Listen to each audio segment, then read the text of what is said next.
Hello दोस्तों, स्वागत है आपका अपने यूट्यूब चैनल HRY एजुकेशन में। आज हम रीजनिंग के महत्वपूर्ण सवाल करने वाले हैं जो railway, SSC, GD, group D, state का एग्ज़ाम दे रहे हैं, चाहे आप सेंटर का दे रहे हैं, सब के लिए बड़े फ़ायदेमंद क्वेश्चन हैं। तो शुरुआत करते हैं आज के हमारे सेशन की। अगर आप चैनल पर पहली बार हैं तो चैनल को सब्सक्राइब ज़रूर करें ताकि आगे आने वाले वीडियो का नोटिफिकेशन आपको जल्द से जल्द मिल सके। तो शुरुआत करते हैं हम आज के अपने सेशन की। देखिए, पेज को इसने क्या लिखा है 18, पेज को लिखा है इसने 18। तो कॉपी को क्या लिखेंगे हम। अब पी हमारा किस स्थान पे आता है 16 पे, ए हमारा आता है 1 पे, जी आता हमारा 7 पे और ई आता हमारा 5 पे। तो सबसे पहले हमें क्या करना कि 18 किस हिसाब से आया यहाँ पर, अगर इसका पता चल गया तो हम आगे कॉपी का बता देंगे।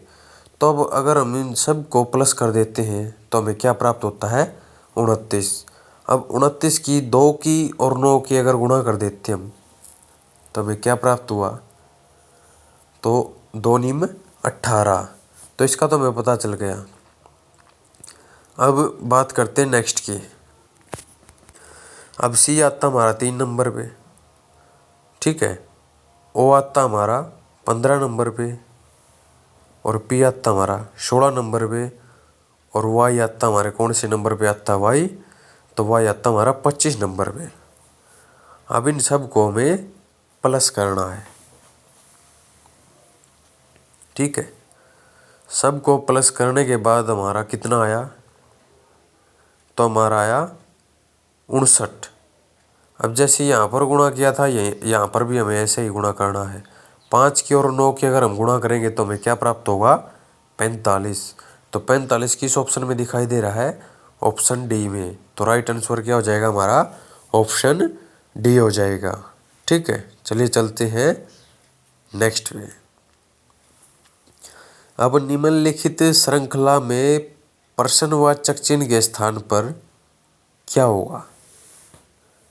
तो हमें यहाँ पर बताना है कि यहाँ पर क्या होगा। अब जैसे क्या दे रखा है हमें 4, 25, 121, 289, 529। तो यहाँ पर क्वेश्चन मार्क के स्थान पर है हमारा क्या होगा।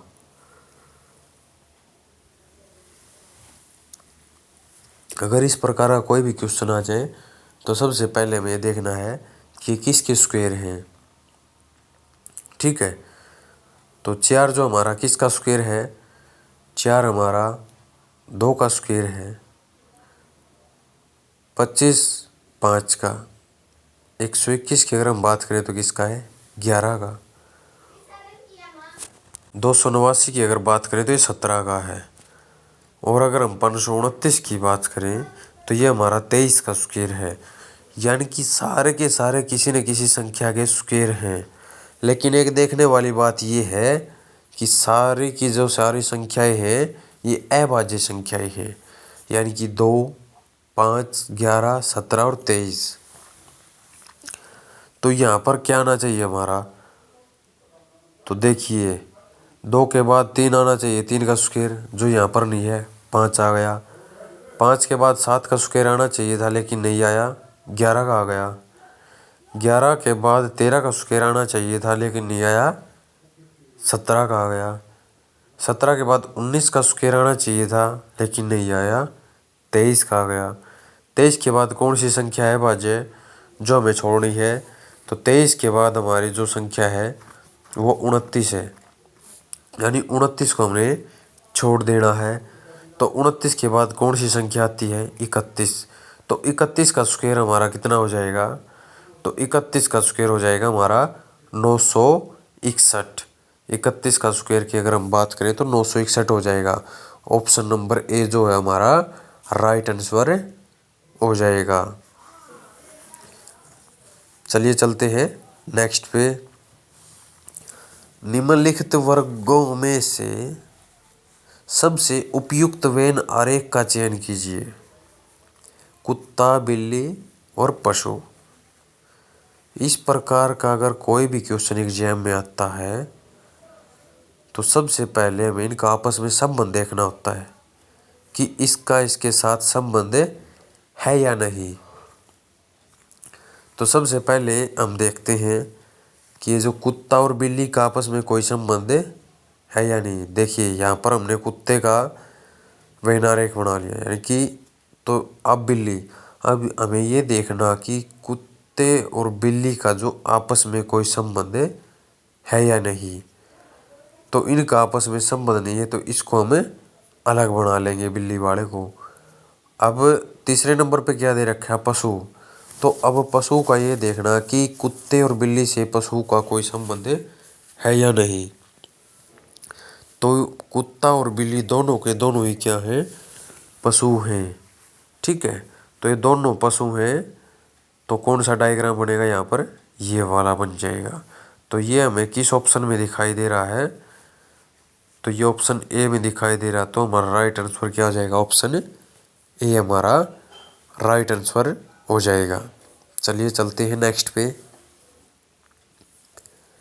निम्नलिखित में लुप्त संख्या ज्ञात कीजिए। तो जैसे 9, 6, 45, 8, 3 क्वेश्चन मार्क, 12, 8 और 80। तो हमें ये बताना कि क्वेश्चन मार्क के स्थान पर क्या आएगा।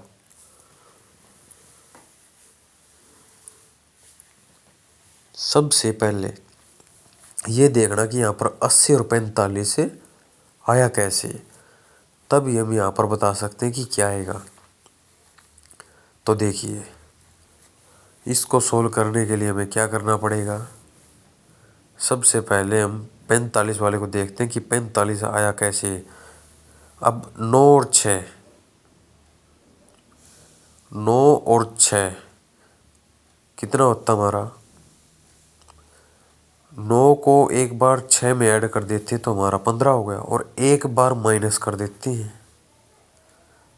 और इन दोनों के अगर गुणा करें तो कितना हो गया हमारा 45। 9 को क्या है, एक बार 6, 9 और 6 को जोड़ दो और एक बार माइनस कर दो। उसी प्रकार 12 में एक बार 8 को जोड़ दो 20, और एक बार 12 में से 8 को माइनस कर दो, यानी कि गुणा में क्या हो जाएगा इसका 4। तो 20 चौक कितना हो गया हमारा 80 हो गया। अब वैसा ही यहाँ पे करना है, 8 में 3 जोड़ देते हैं। ठीक है, अब अगर 8 में हम 3 को प्लस करते हैं तो कितना हो जाएगा हमारा 11, और 8 में से 3 को माइनस करते हैं तो क्या हो जाएगा हमारा 5। तो गुणा में 5, तो कितना आंसर आ जाएगा हमारा 11 की और 5 की मल्टीप्लाई करेंगे तो 55 आ जाएगा। और 55 किस ऑप्शन में दिखाई दे रहा हमारा, तो ऑप्शन नंबर सी जो है वो हमारा राइट आंसर हो जाएगा। ठीक है, चलिए चलते हैं नेक्स्ट पे। दिए गए पासे की सीट को मोड़ने पर कौन सी आकृति बन सकती है। ये एग्जाम में बहुत बार पूछा जाता है, इम्पोर्टेंट क्वेश्चन है, पासे से संबंधित 1 से 2 सवाल पूछ लिए जाते हैं, चाहे वो एसएससी हो, चाहे वो रेलवे हो, या आप किसी स्टेट की तैयारी कर रहे हैं, चाहे वो एग्जाम हो। ठीक है, तो हमें क्या करना है, इसको एक देख करके एक को। तो यहाँ पर अगर हम बात करें तो 1 का क्या विपरीत होगा 5, 2 का विपरीत क्या होगा 3, और 4 का विपरीत क्या हो जाएगा हमारा 6। यानी कि अगर 1 दिखाई दे रहा तो 5 दिखाई नहीं देगा, और 5 दिखाई दे रहा तो 1 दिखाई नहीं देगा। 2 दिखाई दे रहा है तो 3 दिखाई नहीं देगा, और 3 दिखाई दे रहा तो 2 दिखाई नहीं देगा, और 4 दिखाई दे रहा है तो हमें 6 दिखाई नहीं देगा, और 6 दिखाई दे रहा तो हमें 4 दिखाई नहीं देगा। विपरीत का मतलब है कि एक संख्या में दिखाई देगी और दूसरी संख्या दिखाई नहीं देगी। ठीक है, अब देखो 1 और 5 दोनों दिखाई दे रहे हैं, ये हमारा ऑप्शन नहीं होगा, क्योंकि 1 का विपरीत 5 है तो ये संख्या हमारी गलत हो जाएगी। 4 और 6 यहाँ पे दिखाई दे रहा, दोनों विपरीत अगर एक साथ दिखाई दे रहे तो ये भी हमारा राइट ऑप्शन नहीं होगा। अब देखो 2, 5 और 4 ये हमारा राइट आंसर हो सकता है, क्योंकि अब एक ऑप्शन और बचता है हमारे पास। तो यहाँ पर 2 और 3 दिखाई दे रहा है, यानी कि विपरीत दोनों दिखाई दे रहे हैं। तो राइट आंसर क्या हो जाएगा हमारा? ऑप्शन सी जो है वो हमारा राइट आंसर हो जाएगा। चलिए चलते हैं नेक्स्ट पे।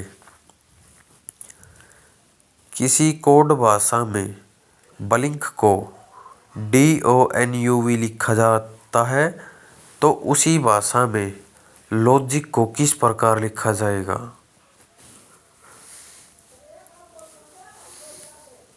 कोडिंग डिकोडिंग से है ये। तो ब्लिंक को अगर ऐसे लिखते हैं तो लॉजिक को हम कैसे लिख सकते हैं?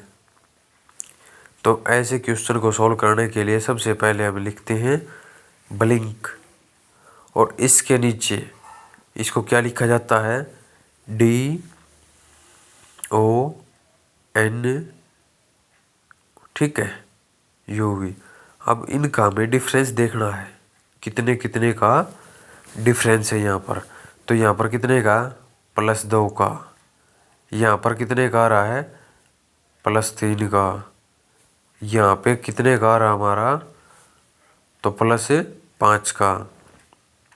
यहाँ पर कितने का आ रहा है? तो +7 का। और यहाँ पर कितने का आ रहा है?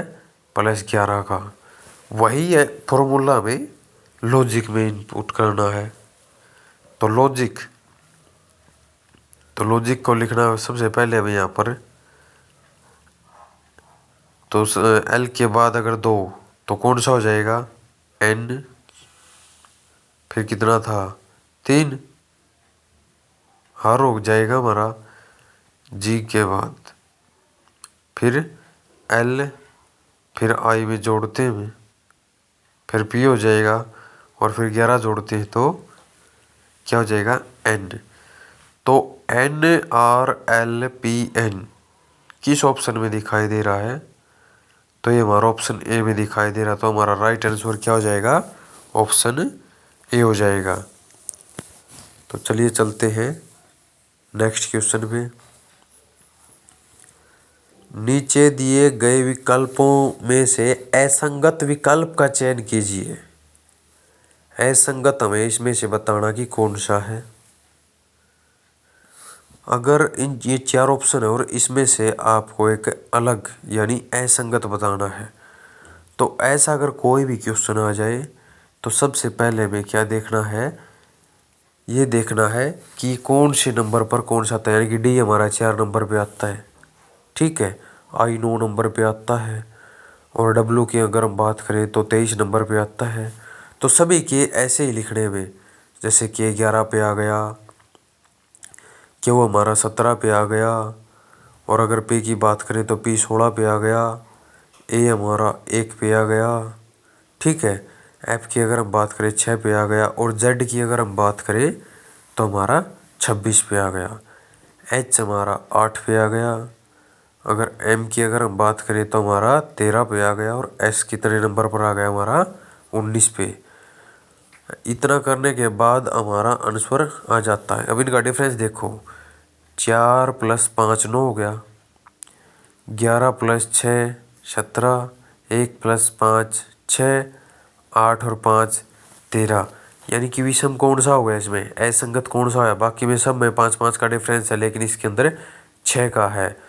तो राइट आंसर हमारा क्या हो जाएगा? ऑप्शन बी जो हमारा राइट आंसर हो जाएगा। चलिए चलते हैं नेक्स्ट पे। निम्नलिखित आकृतियों में आयतों की संख्या ज्ञात कीजिए।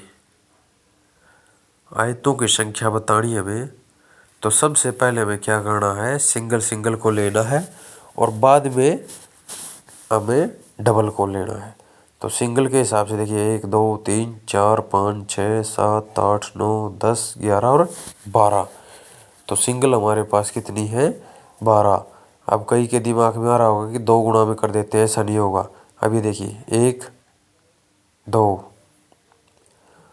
और एक ये वाली 3, और एक ये वाली 4, एक ये वाली 5। तो यहाँ पर हमें कितने प्राप्त हुए? 5। तो 12 और 5 कितने होते हैं हमारे? 17। तो 17 किस ऑप्शन में दिखाई दे रहा है? तो ऑप्शन नंबर सी जो है हमारा राइट आंसर हो जाएगा। अगर आपको वीडियो अच्छी लगे तो ज़्यादा से ज़्यादा शेयर करें, वीडियो को लाइक करें और चैनल को सब्सक्राइब करें ताकि आगे आने वाली वीडियो का नोटिफिकेशन आपको जल्द से जल्द मिल सके। चलिए चलते हैं नेक्स्ट पे। नीचे दिए गए विकल्पों में वह आकृति चुनें जो दर्पण प्रतिबिंब को दर्शाता है। तो दर्पण प्रतिबिंब को जो दर्शाता है वो वाला देखना हमें। देखिए जो बाघ का निशान है वो तो सेम रहेगा, ठीक है, हर एक आकृति वो सेम रहेगा। अब ये जो देखिए डॉलर, ये यहाँ पर दिखाई दे रहा है, ये नहीं होगा। ऊपर दिखाई दे रहा है, ये वाला भी नहीं होगा। हैज की अगर हम बात करें तो ऐसे इस प्रकार से दिखाई देना था, लेकिन सेम इसी टाइप में दिखाई दे रहा, तो हमारा ये भी नहीं होगा। तो ऑप्शन नंबर ए जो है हमारा राइट आंसर हो जाएगा। नेक्स्ट है, नीचे दी गई श्रृंखला में प्रश्नवाचक चिन्ह के स्थान पर क्या होगा। तो इसके स्थान पर हमारा क्या होगा यहाँ पर बताना है। अगर इस प्रकार का कोई भी क्वेश्चन आपके सामने आता है तो सबसे पहले हमें इसमें डिफरेंस देखना है। डिफरेंस के आधार पर हम ऐसे कई क्वेश्चन डिफरेंस के आधार पर उनका सॉल्यूशन कर सकते हैं।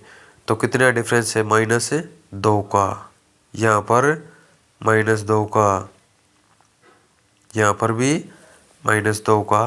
तो यहाँ पर भी अगर -2 का करें तो क्या आ जाएगा हमारा, ए आ जाएगा।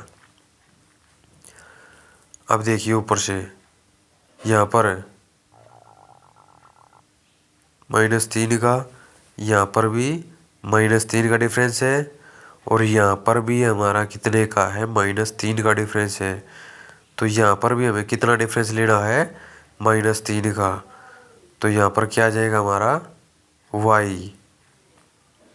अब n के और l, यहाँ पर -2 का डिफरेंस है, यहाँ पर भी -2 का डिफरेंस है, यहाँ पर भी -2 का डिफरेंस है। तो यहाँ पर भी हमें -2 का डिफरेंस लेना, तो यहाँ पर हमारा क्या जाएगा, f। तो किस ऑप्शन में दिखाई दे रहा है, AYF, यानी कि ऑप्शन नंबर डी जो है हमारा राइट आंसर हो जाएगा। नेक्स्ट है, MN से छोटा है लेकिन O से लंबा है, PM से छोटा है लेकिन O से लंबा है और QN से छोटा है लेकिन M से लंबा है, सबसे छोटा व्यक्ति कौन है। देखिए इसकी आज आपको एक आसान सी ट्रिक बताने जा रहे हैं। अगर इस प्रकार का कोई भी क्वेश्चन आ जाए तो सबसे पहले हमें कैसे करना है। देखिए MN से छोटा है, यानी कि M हमारा क्या है, बड़ा है, और N क्या है, N यहाँ पर लिख लेते हैं। M जो है N से छोटा है, तो M छोटा है, N बड़ा है, लेकिन O से लंबा है। तो O से क्या लंबा है, और P M से छोटा है। P जो है M से छोटा लेकिन O से लंबा है, तो यहाँ पर आ जाएगा, O से आगे आ जाएगा। Q N से छोटा है लेकिन M से लंबा है, तो यहाँ पर N और M के बीच में क्या आ जाएगा हमारा, Q। यहाँ पर क्या आ जाएगा हमारा Q। सबसे छोटा व्यक्ति कौन दिखाई दे रहा है, सबसे छोटा व्यक्ति आपको कौन दिखाई दे रहा है, O। अगर सबसे बड़ा पूछता तो N, ठीक है, तो बीच वाला M हो जाता। तो हमसे पूछा गया कि सबसे छोटा व्यक्ति बताइए, तो ऑप्शन नंबर बी जो है, यानी कि O सबसे छोटा व्यक्ति हो जाएगा। नेक्स्ट है, नीचे दिए गए विकल्पों से संबंधित शब्द को चुनिए। विचार, मस्तिष्क, बादल, क्या आएगा। तो यहाँ पर क्वेश्चन मार्क के स्थान पर क्या आएगा, यह हमें बताना है। ये क्या है, अनुपात और समानुपात, यानी कि जो संबंध इसका है वही संबंध इसका किसके साथ होगा। सोचिए कि विचार जो हमारे कैसे में आते हैं, मस्तिष्क के अंदर, तो बादल कहाँ आते हैं, विचार आते हैं हमारे मस्तिष्क के अंदर, ठीक है। तो बादल कहाँ पर आते हैं, तो बादल कहाँ पर आएंगे, तो बादल आसमान में आएंगे। ऑप्शन नंबर बी जो है हमारा राइट आंसर हो जाएगा। चलिए चलते हैं नेक्स्ट क्वेश्चन पे। यदि एट द रेट का अर्थ है प्लस, प्रतिशत का अर्थ है गुणा, डॉलर का अर्थ है भाग और हैज का अर्थ है माइनस, तो निम्नलिखित व्यंजक का मान ज्ञात करें। जो जो आपको बता रखा है सेम टू सेम वैसे ही रखते चलिए, अपने आप क्वेश्चन सोल्व हो जाएगा। ठीक है, गलती नहीं करनी है, बहुत ही इजी क्वेश्चन होते ही हैं, लेकिन इनमें नंबर कटने के आसार पूरे पूरे हो जाते हैं क्योंकि हम ध्यान नहीं रखते। तो देखिए 23 एट द रेट का क्या मतलब है प्लस, 23 प्लस 105। डॉलर की अगर हम बात करें तो भाग आ जाएगा, भाग में कितना आ जाएगा हमारा 15, 105 भाग में 15। अगर प्रतिशत की अगर हम बात करें तो क्या अर्थ है गुणा का, तो गुणा में कितने आ जाएगा 6। एज का अर्थ है माइनस, माइनस में कितना हो जाएगा हमारा, तो -29। बोडमस का फॉर्मूला लगा और इसको सोल्व कर दो। सबसे पहले भाग वाला करना है, तो 15 से 105 कटता तो काट दो, 15 सत्ता 105, 7 बार में कट गया। ठीक है, 15 सत्ता 105 और 7 की और 6 की मल्टीप्लाई कर दो, 23 प्लस 6 सत्ते 42 हो गया। तो यहाँ पर क्या हो गया हमारा 7 छीक 42 हो गया, माइनस में कितना हो गया 29 हो गया। अब पहले में प्लस कर लेते हैं, तो प्लस किया तो कितना हो गया हमारा, तो प्लस करने के बाद हमारा कितना होया 65। अब 65 में से -29 करेंगे तो हमें क्या प्राप्त होगा, अगर 65 में से हमने 29 माइनस किया तो हमारे पास क्या आया 36 निकल के आया, जो किस ऑप्शन में है, तो ऑप्शन नंबर सी में है। राइट आंसर ऑप्शन सी हो जाएगा।